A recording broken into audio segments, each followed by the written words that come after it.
Hello, happy Monday, and welcome to Meeting of the Minds Mondays. I am your host, Intellect, and we have a great topic in line and in store for you.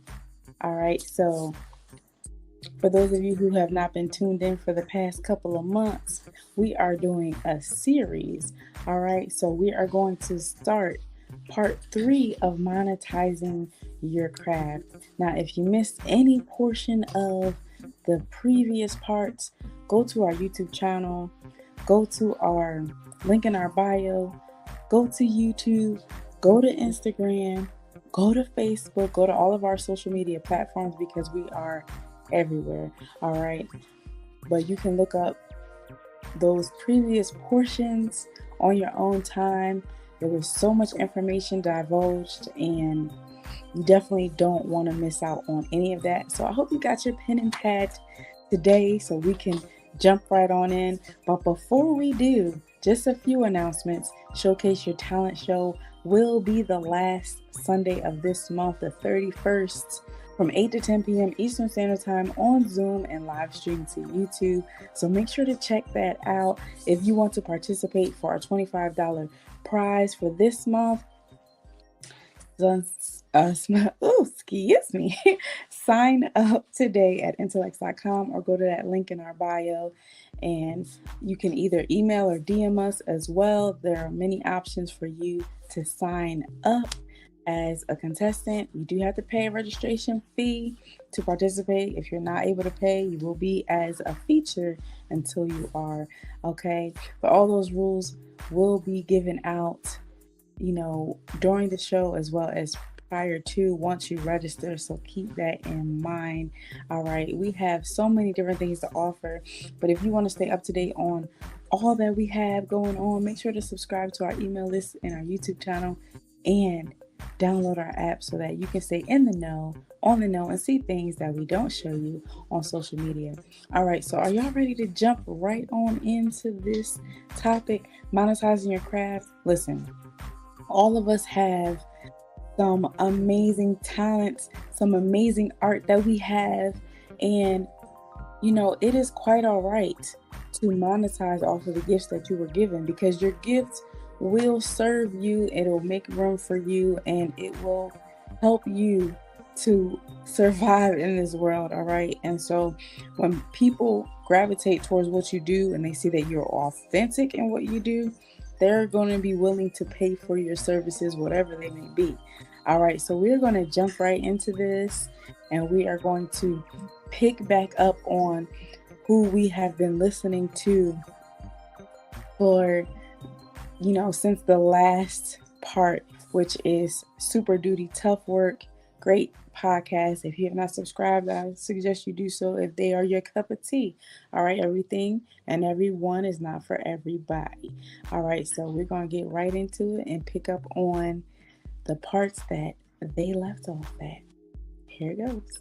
If you listen, you know what it is. You know what it is. That's not even rapper talk. That's like facts. Yeah, that's all facts. If you would have made it this far, you didn't know what it is. You know, some random shit. Right.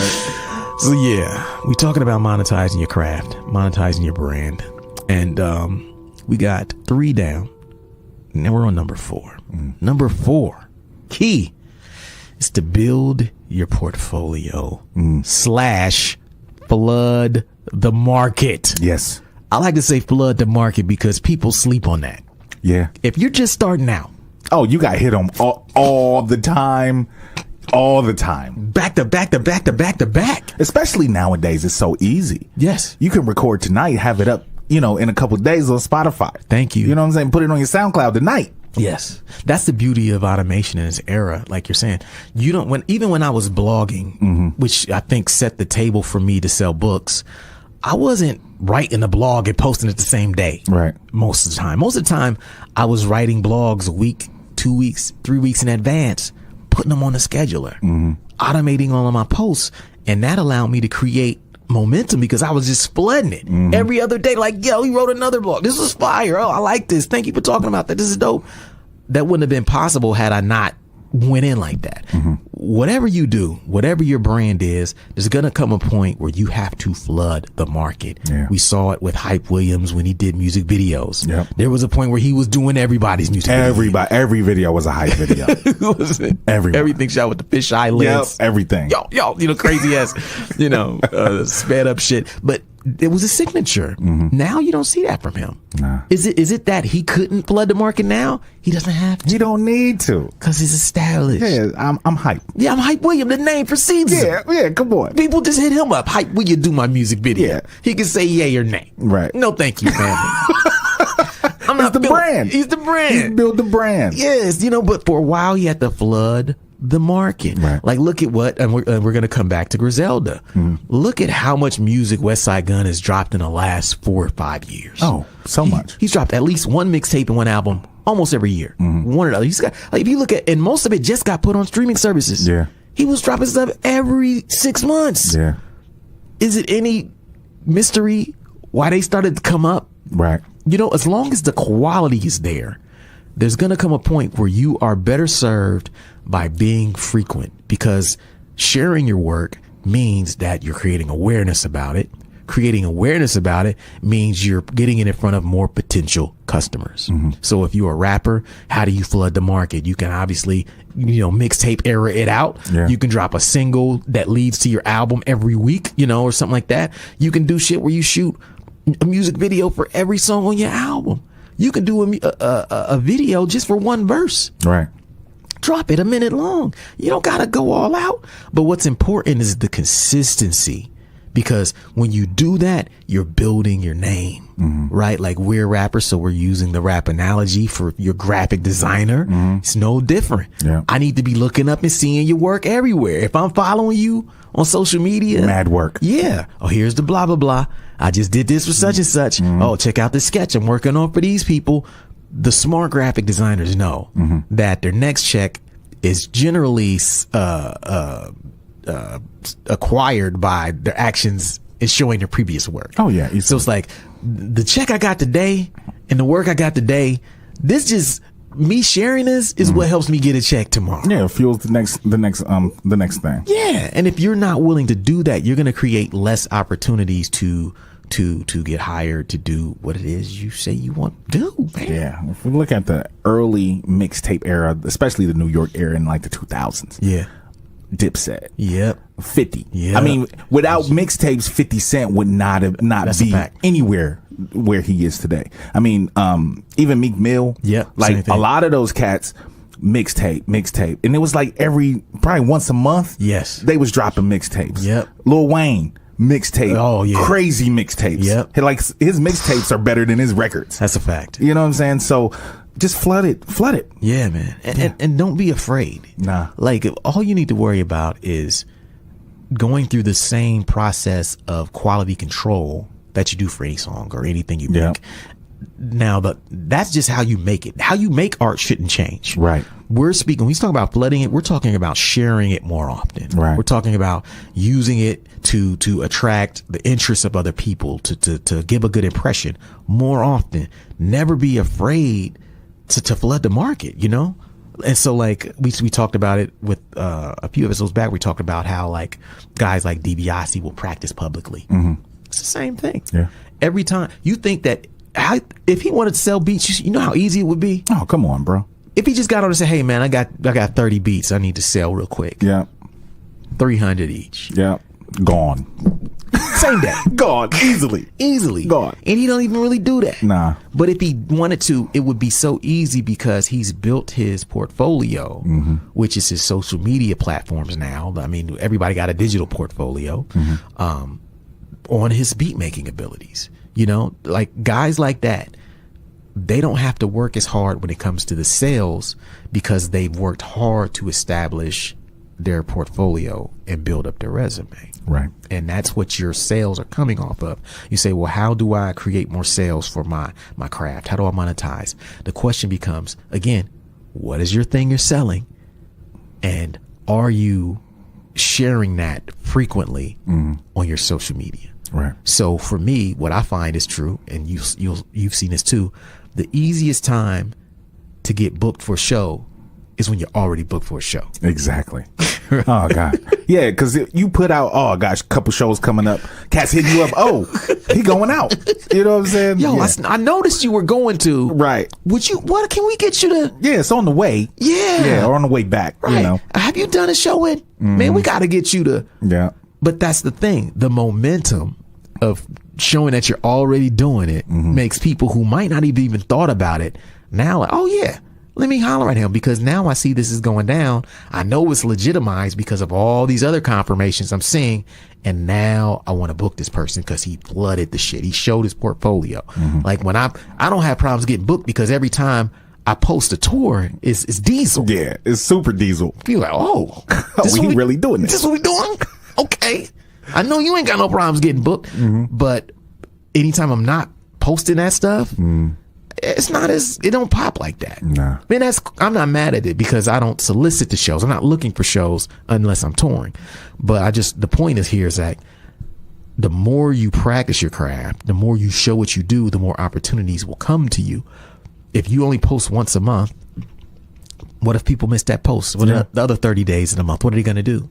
Oh, well, I forgot you did it. So the other guy who posts every week, 2-3 times a week, he got my work. Yeah. He's consistently putting it out. I know he'll get me the beats. I might email you about a beat. Take you a month to get back to me. You don't even post on social media but once a month. Right. That's what people will say. They'll look at your social media like, I don't know. Whereas a guy who's consistent might not be as good. But he's consistent. Thank you. Makes himself trustworthy. Yeah. So builds trust. Yep. So that's number 4. Okay. Number 5.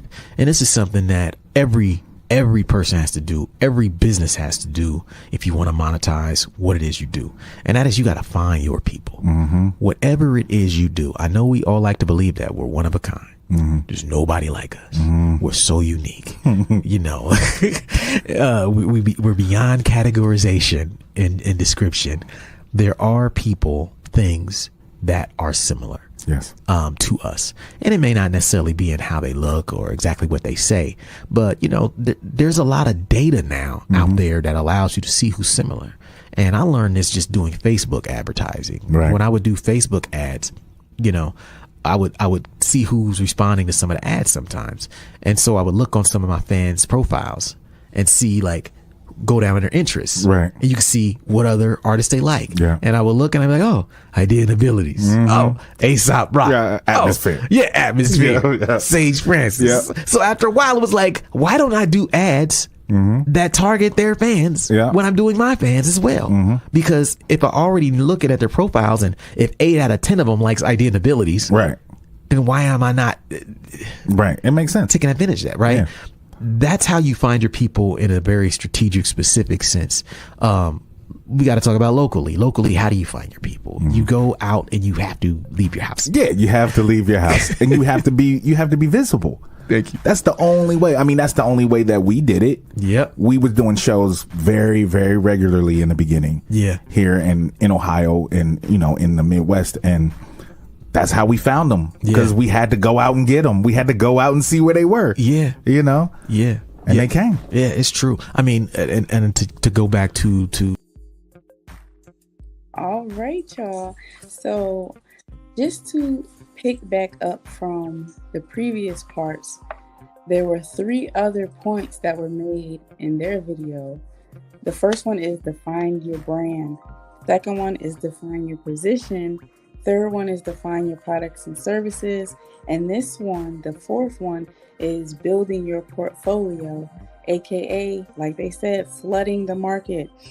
Basically, you have to flood the market. You have to put yourself out there and not be afraid to do that, because once you create that foundation, you're going to get to a point where you become somebody that people know for whatever your craft is. And at that point, once you done laid the groundwork, then you can kind of relax a little bit and have people come to you. One of the things that they said was, when you are perceived as busy, people will want to book you, okay? Because when you're booked and busy, they think that you got some things going on. You looked at as important, and look, I wanna book you. Oh, you got a lot going on. Let me see if you can squeeze me in here, Miss or Mr. VIP person. Okay, so just think of that. Make sure you're flooding the timelines on your social media. Make sure you're putting yourself out there, because if people don't know who you are, they're not going to know who you are if you're not doing anything to show yourself, to introduce yourself. All right. So don't be afraid to put yourself out there. All right. And I hope y'all are taking notes. I want y'all to let me know in the comments. And, you know, if you watch this later, throw a comment in there, a reply in there to let me know, what are you doing to flood the market? How are people knowing who you are by what you do? And what are you going to do different to make sure that if you're not doing that, that you start? All right. So while y'all bring in those comments, we're going to check this next video out. All right. Because if I already looking at their profiles, and if 8 out of 10 of them likes idea and abilities, right, then why am I not right? It makes sense. taking advantage of that, right? Yeah.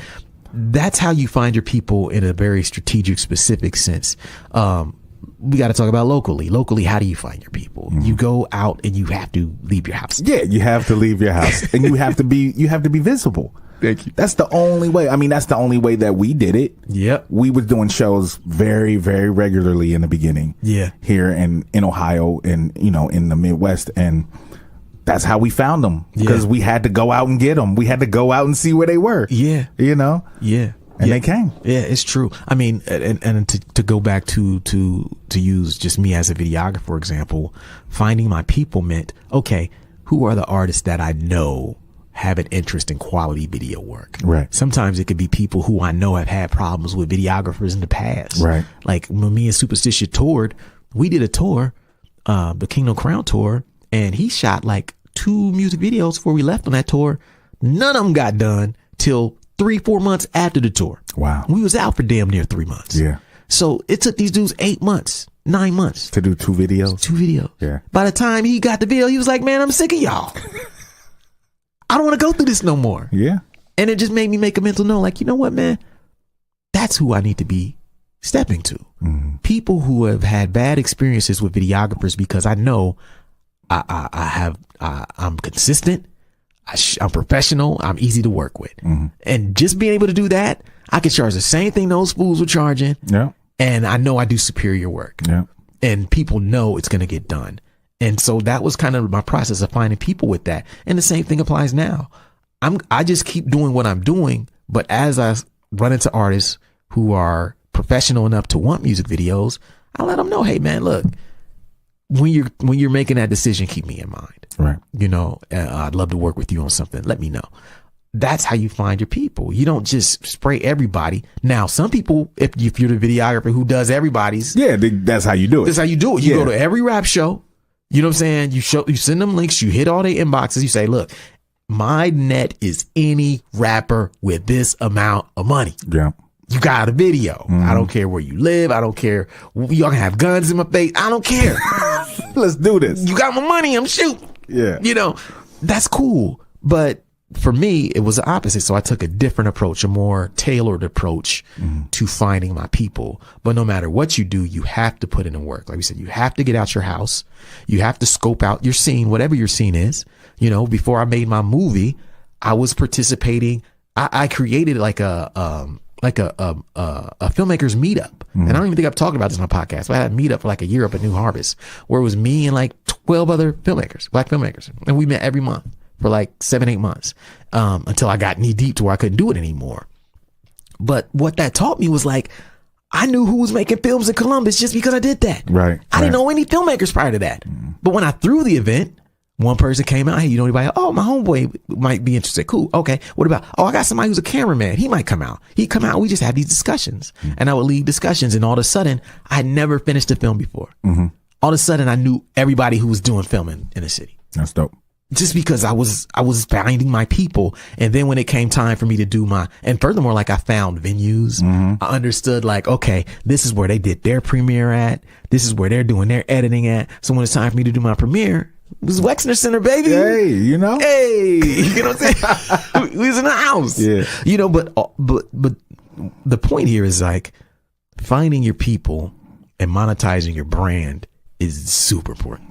I mean, without that, you can't monetize your brand if you don't find your people. Yeah. I mean, you don't got nobody to sell to. Yeah. So take the time to do it. You can do it up front. And I think the reason some people can't find them is because they refuse to define their one thing that they're good at. Yeah. If you rap fans. If you rap the people who have beats that sound like yours, they probably are the people who would like, you know what I'm saying? Yeah. Your shit too. Yeah.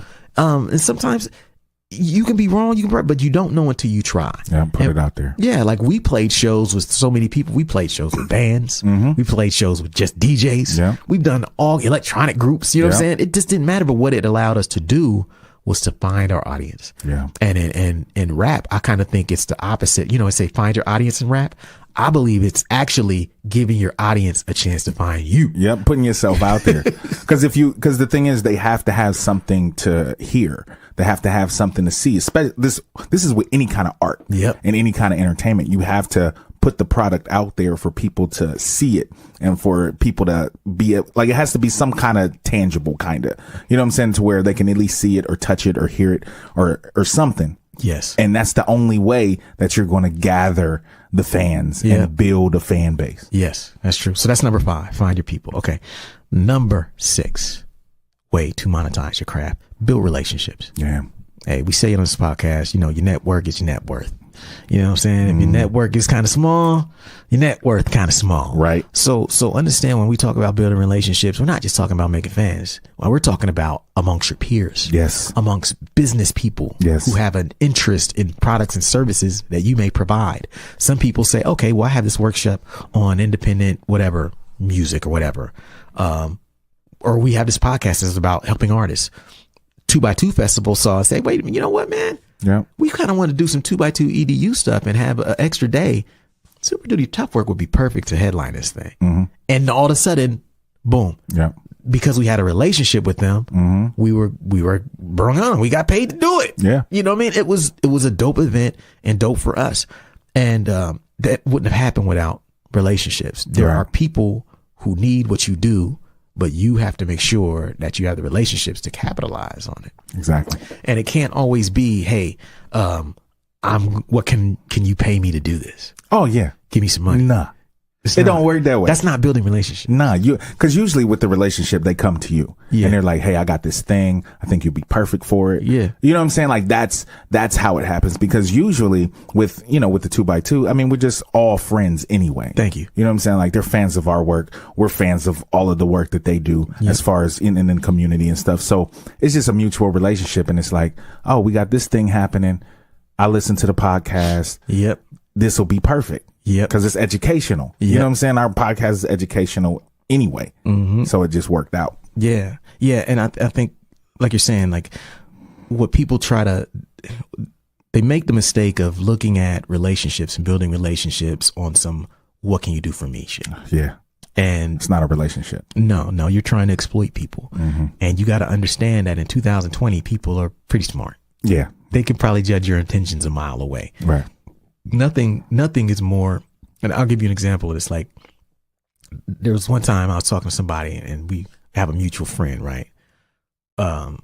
Every time I call that friend, they pick up, right? I was talking to this mutual friend. They're like, man, I can't get a hold of that fool for nothing. And they never pick up, man. Probably always won something. Always won something. I see it coming. See? Every time I pick up, you like, hey, bro, can you, That's exactly what it was. That's what it ended up being.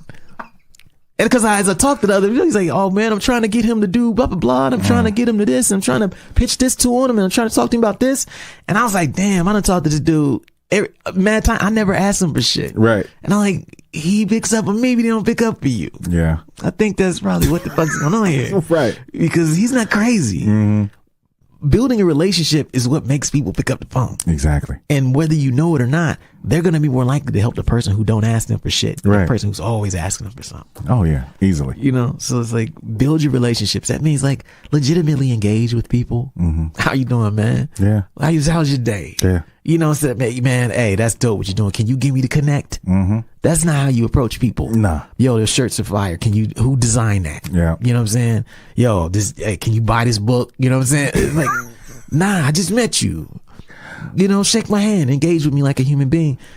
Relationships are built off of just being cool people. Yeah. And most of us are already cool people. It's just that we sell ourselves short and we get too greedy in the moment and we think take, and then we can't build the relationships that would actually help us by creating more opportunities to monetize what we do. Yeah, I mean, we wouldn't have been able to do the things that we've done in our careers without the relationships that we've built. Facts. Like, there's no possible way, like, you know, going to Chicago our first time, and just because we knew certain people and we were cool. You know what I'm saying? We were cool. We never asked for anything. We never asked for no handouts. But because we had these relationships, people always reached out to us like, hey, you know, I think this will be cool. I see what y'all doing. I see what y'all trying to do. Hey, you know, because we have this relationship, let me do my part to help. And I mean, you can't get anywhere without it. No. Without relationships, you're going to be by yourself. Even the biggest assholes that are rich. All right. So that was the next portion of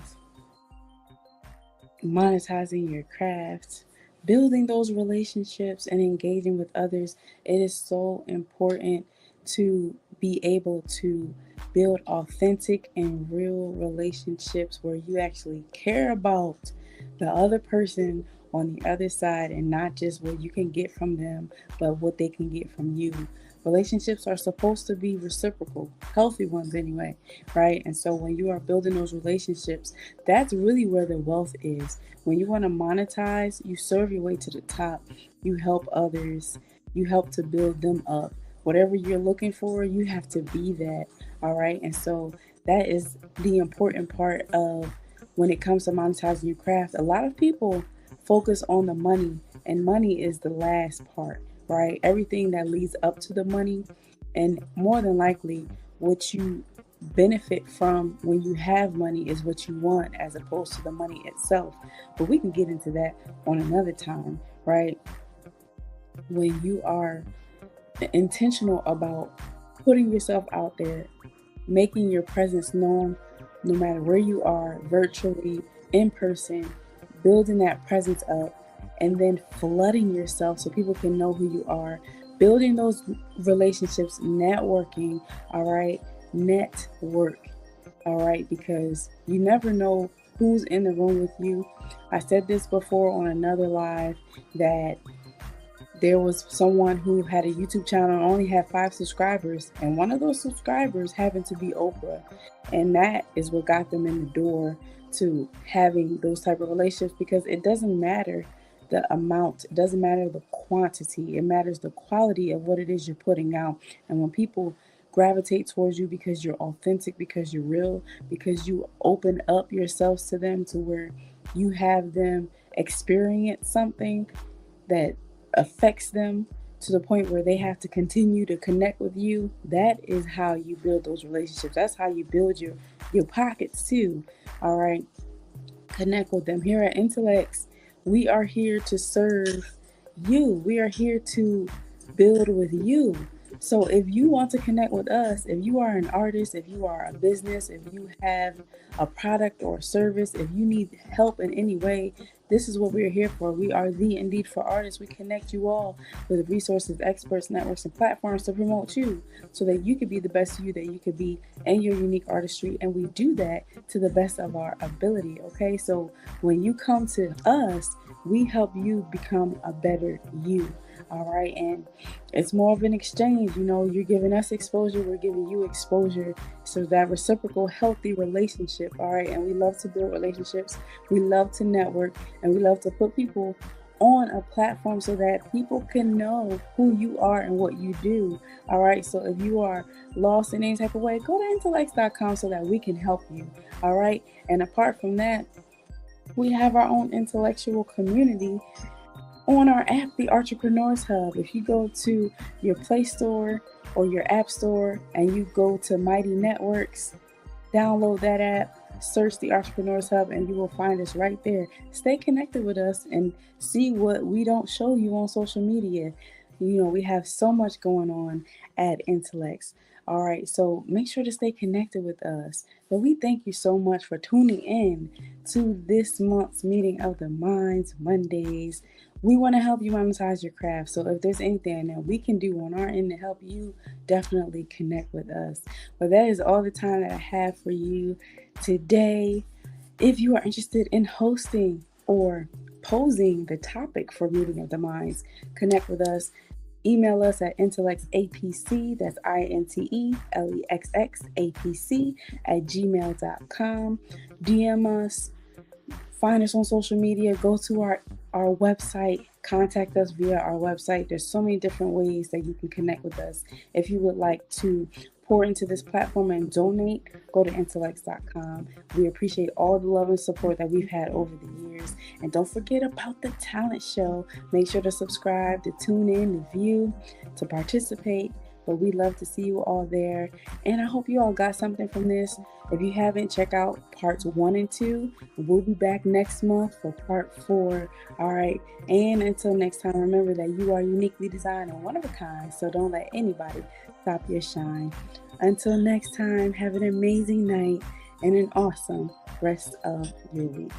Intellects here, and welcome to Intellects Artrepreneur Agency, the Indeed for Artists. If you want to be a part of the intellectual community, check us out. We have so much going on Mondays, Wednesdays, Fridays, and everywhere in between. And we even got our own app, okay? So make sure to check us out. Go to intellects.com. Go to our link tree. Look us up on social media at intellectsapc so that we can best serve you. All right, we thank you so much for being a part of our vision. You know, we appreciate you, and we wouldn't be here without all of our amazing subscribers and supporters. Don't forget to sign up for the talent show every month, and someone always leaves with a prize. And don't forget to take advantage of all of our special offers, our events, our merch, our resources, our referrals, because we are here to serve you, okay? And thank you for the love. Until next time.